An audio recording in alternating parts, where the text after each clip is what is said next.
So can you talk about a different way that parents listening can discuss this with their kids in a way? And we'll go into some of the things I mentioned about procrastination and organization, but how do we broach this with our kids, and should it be done early so that they know what might be coming? Yeah, you should do it as early as what's going on and avoid what I call the moral diagnosis, which is try harder. Telling someone to try harder, telling a kid with ADD or an adult for that matter to try harder is about as helpful as telling someone who's nearsighted to squint harder. It'll help a little bit, but it really doesn't do the job. And it's frustrating and truly diminishes your sense of possibility in life because you think, gosh, I'm trying as hard as I can and I'm getting nowhere. So the way you explain it to them is very important. I sit down with the child and his parents, and I say, we've gotten to know you. And guess what? I have great news for you. You've got an incredibly powerful brain, which is true.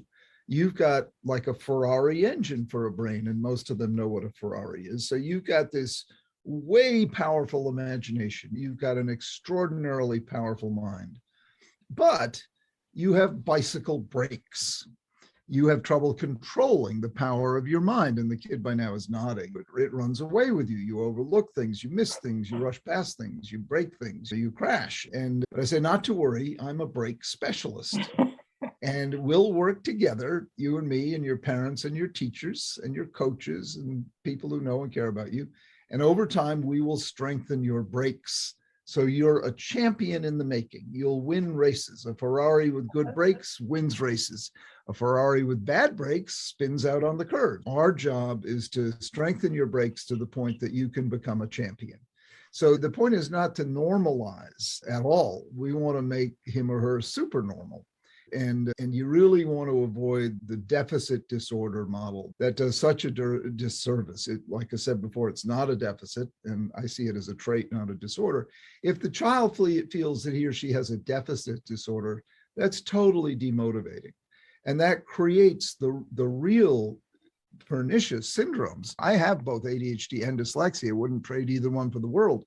But the really caustic, damaging, life-defeating conditions are shame and fear and believing you're defective, believing you have a deficit disorder, believing you're stupid, believing you don't have the goods to do well in life or to achieve your dreams. That is defeating. If you believe you can't, you won't. And that's been proven. Carol Dweck's work on the growth mindset versus fixed mindset has proven that. The old saying, whether you think you can or you think you can't, you're right, is true.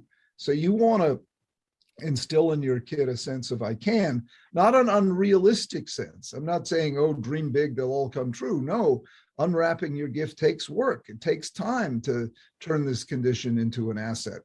But not only is it possible, it's likely, if you do the right things, that you can find yourself achieving your dreams, whatever they might happen to be.